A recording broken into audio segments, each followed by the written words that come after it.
multiple lowriders. Yeah, so, multiple. Like, he just happened to have car troubles. Right? The guy who not only pick a different car, Eddie.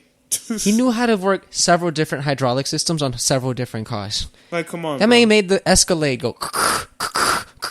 I remember that. Yo, he had the Aston Martin in England. God damn it! It was crazy, making them all bounce. It was crazy. God, shout out all those hydraulics people. Yeah, but yeah, car troubles, man. Ray sort of is like, kind of, but Ray is a babyface and whatever, and he'll believe anything that Eddie tells him. The segment ends with Eminem interrupting through video backstage, and they are spray painting Eddie's car. They are vandalizing him, vandalizing his car. Damage paint with paint? Huh? They damage paint with paint. Yeah, like, the bastards. It's like, bro, that escalated quickly. Like, they just met Ray last week, and now they're already vandalizing Eddie's car. Mm-hmm. It's been 7 days, y'all. It's been 7 days. I guess it's time to vandalize. Oh, God. In that match later, they are much more in sync. I believe they win the match. I honestly don't know. It was just look, man. At the end of the day, it didn't matter. This was still the Melina highlight reel. It was the Melina highlight reel. She looks fantastic. The match itself started with Ray and Eddie being very hot. It was a typical Eddie and Ray match where they start out hot. Then Ray sort of falls behind a little bit. Eddie sort of comes back to save them. But I believe what happens, because I'm sorry, I don't have it in my notes. I feel really unprepared right now. But editing. Look, man. Don't worry about it. But basically, the match ends with them losing. Mm-hmm. They're not on the same page, no matter what it seems like. They lost the previous week, yes. Mm-hmm. So therefore, as WWE law dictates, Eminem received a title shot. That's right. If you beat the champs and you pin them. Yeah. You got that title shot next week. You don't have to do anything. No contest, no contracts, no nothing. No contracts. You have a title shot next week. Immediately. It's in the fibers of the show. Mm-hmm. Doesn't have to be clean pin. You just got to pin them. You just got to do it. You just got to pin them. Roll up, it doesn't matter. It don't matter. Put your feet on the ropes. It don't matter. We're going to get you that title shot next week, and that's exactly what happened. Mm-hmm. And then, ooh. Yeah, we'll see. We'll see. Well, I mean, sometimes it works out. Sometimes people are really upset. And look, man, let's be honest here. Even though we just saw what just happened that week, going into that week, going in there, so it's like, oh, it's Eminem, it's Eddie, it's Ray. They're not about to lose to them. Yeah, well, sure. I don't know, man. I think it's really predictable booking. I kind of look, man. I was a child when this was happening. As a child, my child brain was like, "Oh, it's Eddie and Ray." Yeah, because WWE thinks everybody is a kid, though. That's the problem. Like, it's predictable booking. We're all kids at heart. We are kids at heart. We watch fucking wrestling. But look, I'm gonna be honest. It was predictable booking. Yeah, man. I think the whole story is predictable booking. In retrospect, rewatching everything, I'm like, oh. This was, of course, was going to happen. Duh. Yeah, I don't think predictable booking is necessarily like a problem if it's done well, which I also think that this is a case of in this entire storyline. Is predictable booking done well to advance the storyline, to advance the characters? You had two A-list characters just putting on a tour de force and acting. Going in. Yeah, so essentially, this is when they start to... This is kind of the beginning of their crumbling. The following week... they lose the tag titles. They do. They lose the tag titles to Eminem. To M and fucking them. The relationship slowly deteriorates. Look, man. It was already on the verge. This was like you were in a paddle boat and there's a hole, and they were both just essentially trying to get the water out. Oh my God! Wait, hold on. Yeah, we're gonna have to do that whole part over. Because this is the joint where Eddie does the thing where he kind of just walks off. He walks away. Yeah. Yeah. I mean, all right, let's run back. So look, just ignore the last 2 minutes so we can editing. Look. All right. So look, even with the predictable booking thing, like you said to your point, it's fantastic. But the whole match is just like, it starts off like a normal match. It's nothing. It's just a regular tag team thing, right? I think Eddie and Ray matches are really predictable. They're really predictable. We know what we're getting. We're getting everybody's signatures. We're getting some nice flows. Of course, we're going to get a flip or two. We're getting Ray get the shit kicked out of him for a good 5 minutes. And then, that happened. And then you see Ray crawling over. And I mean, we've had hints of what might have happened, but at this point, it's still like it's not really unexpected. But we've never seen Eddie just be like, I'm good. Mm-hmm.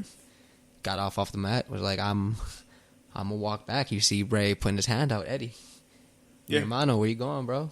Yeah, and it all builds up typical. Eddie stoic face as always, just walking away.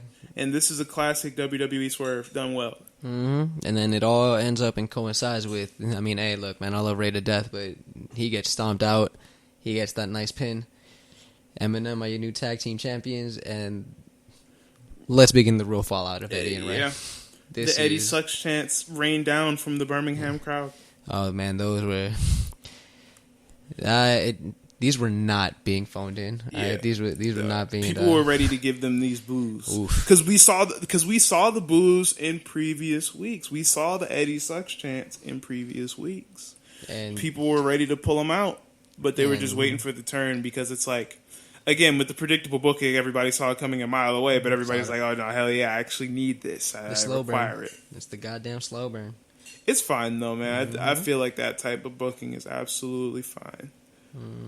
Mm. The next week, May 5th, Eddie and Rey have a sort of confrontation. Rey wants to fight Eddie. Eddie has no words for him. It's sort of kind of over from there. Like, as far as their typical relationship, the two never tagged again after that point. There were only matches between them. We saw Chavo sort of get into Eddie's head, saying that Rey never really cared about him. That the only people that ever cared about him are the Guerreros, and I think that's really kind of a main sort of cornerstone to his new character. Is that connection to being a Guerrero, and what being a Guerrero means is being devious and winning at all costs, and this is what I believe in, and Rey doesn't believe in that, so I have to leave him behind, right? Right? It almost seems like he's trying to convince himself half the time. It's great acting. It's really well done. It's really well done. It's really well done. We after the May 5th confrontation, we see I believe it's the next week that Eddie actually takes Rey out for multiple weeks. It was like immediately after the fallout of the tag team championships. You know, Chavo got in his head. What happened the next week? I believe it's Eminem starts to stomp out Mysterio, which in then turn Eddie starts to stomp out Mysterio, and then just to put that nice little cherry on top, Chavo then comes up and then starts to stomp out Mysterio, and it's like, yep, he's gone full heel. He's done. He's full heel. This is an Eddie we've never seen before to this point. Like, he was already, like, we saw bits and pieces. He's full heel. He's full Guerrero. He's gone full psychopath. He's full Latino heat. Full Latino heat. They tried to take my Latino heat. They're about to give him a new theme song with a lot of bass in it. Yeah, they just took the same lyrics and just threw a different beat on there. Let's throw an angry guitar riff. Look, I think it cranks harder, honestly. It does crank harder. Let's not lie. The psychopath. Think it cranks harder. God, I don't know. Was he rapping them? I don't know what it was, but man, that the theme song matched, and you knew just off of that theme song, this man is gonna do some things now. Yeah. He lies, he cheats, he steals. He steals, man. He steals. And the first thing we see him steal is Rey's mask after the attack. And as you know, to luchadors, that's his livelihood. That's his soul. That's not the family jewels. Right, that is the family jewels. Family jewels. How dare you? And we see in the week following the vicious attack, Rey is not there. We see Eddie in a segment by himself. He's got a spotlight on the ring. There's no lights. It's all about Eddie at this point, and it's sort of a visual representation of where his character has gone to, how he's sort of evolved into this one image. For a few weeks, they even took away the lowriders. Yeah, he wasn't even mad. He wasn't coming out with the lowriders at all the entire time during the time that he was heel. He actually didn't even have merch, I don't think, at the time. No, he just literally came out angry. And he was just pissed off with the wife beater. Yep. Or no shirt, but whatever. He was just mad. Yeah. He was just, I'm going to walk here, and I'm going to just... Yeah. I think from once he turns heel, though, like, I mean, from once he turns heel, the story really doesn't move. It slows down. It kind of moves in slow speed until we get to was it Cyber Sunday? What was the name? Which pay-per-view was that? Was Cyber Sunday even where then? They fought over whether Eddie would reveal the secret? I want to say it's All American Bash. It was a Great American Bash. It was Great American Bash. Yeah. So they had a match at Great American Bash. Oh my gosh, we completely skipped over they tried to take my Latino heat. They tried to take his Latino heat. Look, man, it's fine. It wasn't the Great American Bash thing. It was like, look, it was the whole thing. It was like, look, I came out, I got a dark secret, but I'm not trying to reveal anything. And then, let's go to the Bash thing, where, if Eddie lost, had to keep his mouth shut. And if he won, he was going to do what the hell he wanted, which was go ahead and just spout that secret to the masses. And just continuing with the exact trend that Eddie can beat just about anybody, of course he was going to lose to Rey. Of course he was 100% going to lose to Rey at the Great American Bash. Rey comes home with that dub. But it's Eddie, man. He's a psychopath. Yeah, and I'm going to be honest, this part of the story is a little bit fuzzy for me. It is. But is Rey... I don't even think Rey was on TV at this point because he was playing up the injury angle. Mm-hmm. I don't think he was even on TV until the week before the Great American Bash. It was really just Eddie just on a rampage for a few weeks just with vibing. Vicky going like, "Hey, please don't do this." Vicky he was vibing with like the tan suit, or no, it wasn't tan. No, just the collarless joint with the wife beater under it. Bro, my man was flat out. Flat. But he came out and he was just. It was for a few weeks. It was just like, I got the secret. Vicky was like, "Don't do it." It all culminated at the Bash, and I think it was a little fuzzy, but I think the main purpose of this is just to prove how crazy Eddie's gotten. Yeah, what it's also another win for Rey. Yeah, it's another win for Rey, but at the end of the day, it's like, what did you think was going to happen? That this crazy man was going to listen to a handshake? Oh, we agreed on me not doing this. Yeah, I'm just going to do it. I lie. It's me. It's Eddie. Fuck out of here. I'm going to do what the hell I want anyway.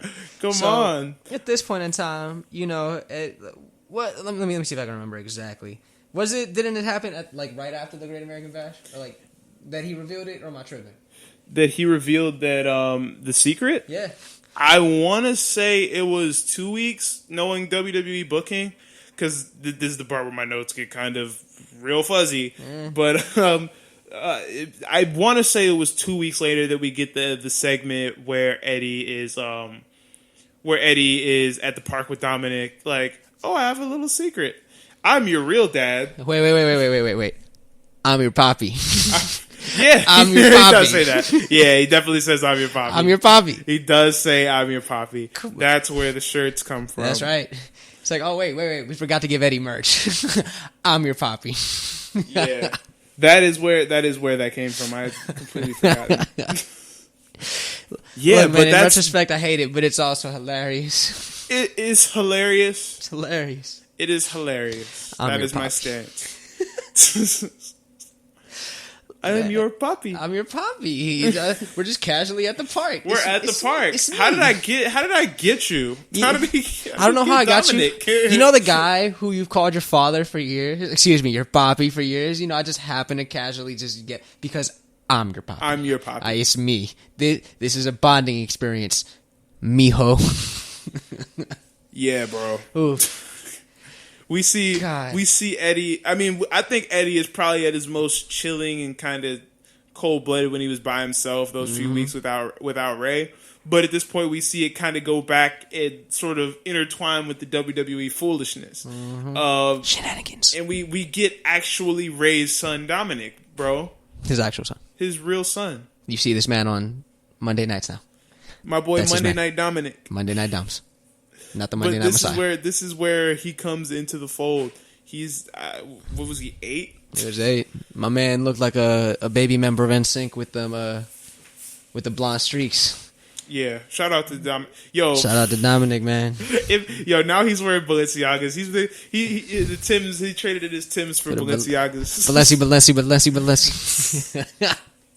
I love Dominik. He's gonna do good things, I hope. God damn.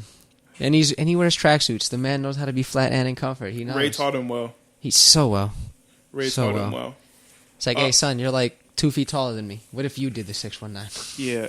And another thing about Dominik that we kind of see from him is that he is a really, really solid like face actor. Like he doesn't have a whole bunch of lines or whatever,